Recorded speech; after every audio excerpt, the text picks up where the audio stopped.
Okay, here we have from Kentech model T-4678. Now this is atomic time twin bell loud alarm clock.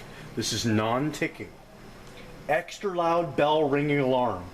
The time sets automatically with split-second accuracy using the radio signal broadcast from the National Time Observatory in Boulder, Colorado. It automatically adjusts itself for daylight savings time.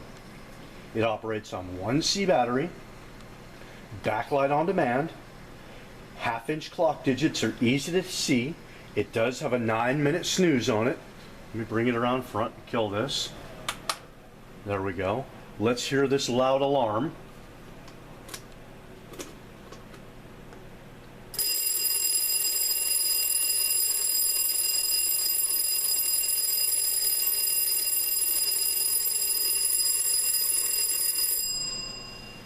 I'd call that really loud, yes.